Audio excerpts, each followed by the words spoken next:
بسم اللہ الرحمن الرحیم۔ معزز سامعین، آج کی ہماری ویڈیو کا موضوع گفتگو ہے انسان اور جنات۔ تو چلیں ویڈیو کا آغاز کرتے ہیں۔ انسان اور جنات دو مختلف مخلوق ہیں جو اپنی ابتدا سے ہی ایک دوسرے کے شدید دشمن اور مخالف ہیں۔ ایک خاک سے جبکہ دوسرے کو آگ سے بنایا گیا، لیکن کیا آتش اور خاک کا ملاپ ممکن ہے؟ کیا جن اور انسان آپس میں شادی کر سکتے ہیں؟ عربی داستان ہمیں کیا بتاتی ہے؟ اور اسلام کی نظر میں جنات اور انسان کے اس شادی کی کیا حیثیت ہے؟ اللہ تبارک تعالیٰ نے اس کائنات میں بے شمار عالم اور مخلوقات کو پیدا کیا، لیکن اس دنیا میں دو ایسی مخلوق ہیں جن کی ہدایت کے لیے اللہ نے پیغمبروں اور رسولوں کو مبعوث کیا۔ انہیں اللہ نے سوچ سمجھ عطا کی اور صحیح و غلط میں چناؤ کا اختیار بھی دیا۔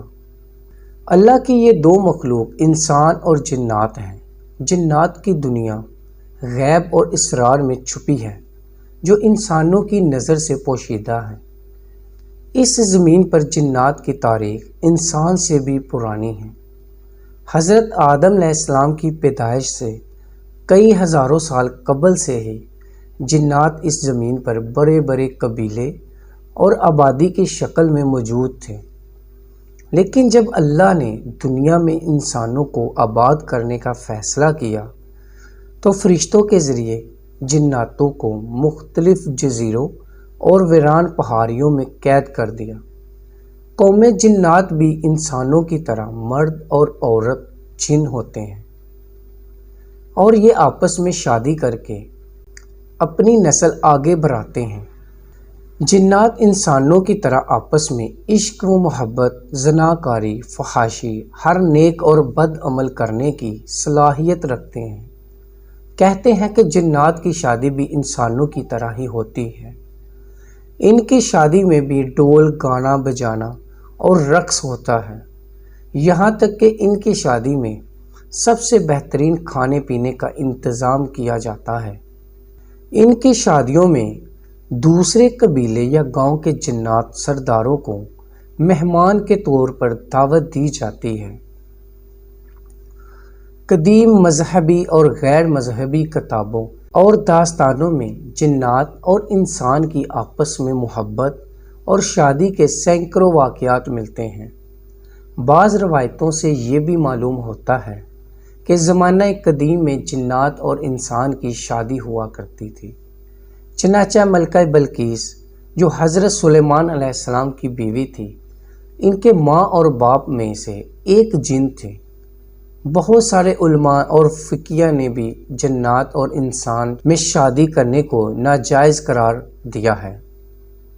چنانچہ اس شادی کو ممنوع اور حرام قرار دینا اس بات کی دلیل ہے کہ ایسا ممکن ہے۔ اگر ممکن نہ ہوتا تو شریعت میں اس کے حلال اور حرام ہونے کا فتویٰ نہ لگایا جاتا۔ اب یہاں سوال یہ اٹھتا ہے کہ جنات آتشی مخلوق ہے جبکہ انسان خاکی و آبی مخلوق ہے، تو آگ اور پانی کا ملاپ آخر کیسے ممکن ہے؟ اور اس ملاپ کے نتیجے میں اولاد کا ہونا خلاف عقل و شعور نظر آتا ہے۔ دراصل باوجود اس کے کہ جنات آگ سے پیدا ہوئے ہیں، لیکن بعض لوگوں کا خیال ہے کہ جنات اپنی آتشی جسم کی شکل میں نہیں ہوتے ہیں، جیسا کہ آدم کی اولاد میں سوائے حضرت آدم کے پھر دوبارہ کوئی انسان مٹی سے پیدا نہیں کیا گیا۔ اسی طرح جنات کا پہلا جد امجد اور تمام جنات کو باپ سے پیدا کیا گیا تھا، لیکن پھر اس کی نسلوں میں آگ کا عنصر باقی نہ رہا، بلکہ ان جناتوں کے بھی ہاتھ، پاؤں اور دوسرے اعضاء عام حالت میں بدل گئے۔ جیسا کہ ایک روایت میں رسول اللہ صلی اللہ علیہ وآلہ وسلم نے فرمایا کہ آپ کو نماز میں شیطان نظر آیا تو آپ نے اس کا گلا گھونٹا، آپ نے اس کے گردن کو کس کر پکڑ لیا، جس کی وجہ سے اس کے منہ سے لعاب دہن گر پڑا۔ حضور صلی اللہ علیہ وآلہ وسلم نے اپنے ہاتھ میں اس کی زبان سے گرنے والے لعاب کو محسوس کیا جو بہت ہی ٹھنڈا تھا۔ شیطان کا لعاب ٹھنڈا ہونا اس بات کی دلیل ہے کہ وہ آگ سے دوسری حالت میں تبدیل ہو چکا ہے، ورنہ اس میں ٹھنڈک موجود نہ ہوتی۔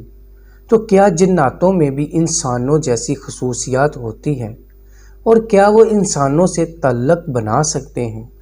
یہ ایک سوال بہت سارے سوالات کو جنم دیتی ہے، اور ہر سوال کا جواب حیران کن اور سوچ میں ڈالنے والا ہے۔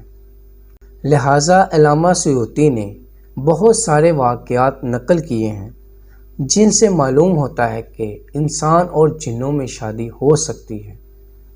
اسی طرح امام ابن تیمیہ لکھتے ہیں کہ کبھی کبھی انسان اور جنات آپس میں نکاح کرتے ہیں اور ان کی اولاد بھی ہوتی ہے۔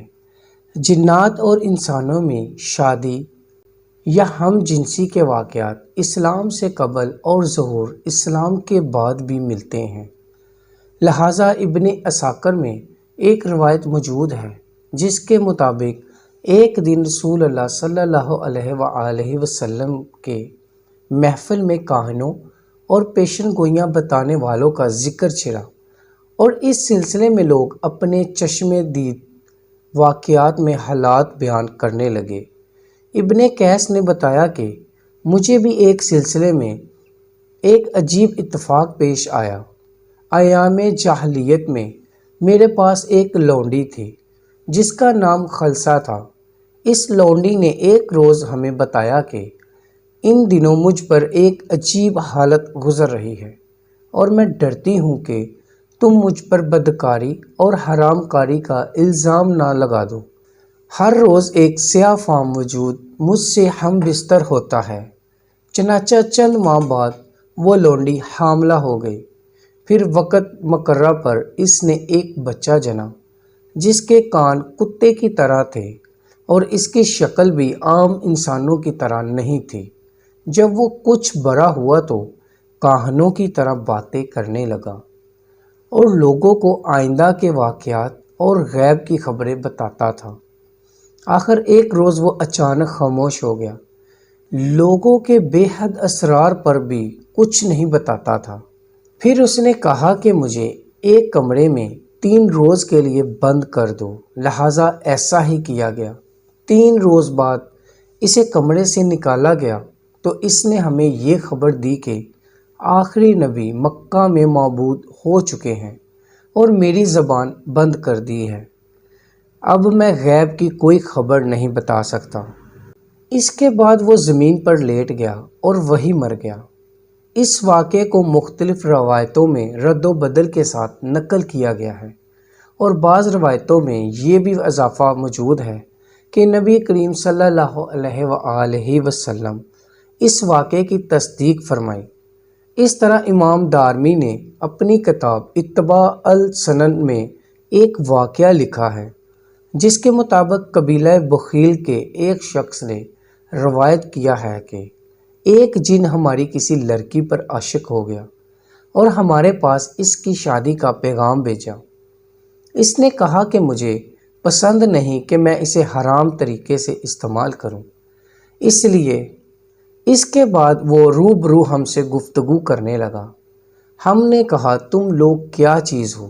اس نے کہا تم جیسی مخلوق ہیں، تمہاری طرح ہم میں بھی قبیلے ہیں۔ ہم نے کہا کیا تم میں بھی یہ مذہبی اختلاف ہے؟ اس نے کہا ہاں، ہم میں ہر طرح کے لوگ ہیں، قدریہ بھی ہیں، شیعہ بھی ہیں اور مرجع بھی۔ ہم نے کہا تمہارا تعلق کس جماعت سے ہے؟ اس نے کہا مرجعیہ سے۔ چنانچہ ہم نے لڑکی کو اس سے بیاہ دیا۔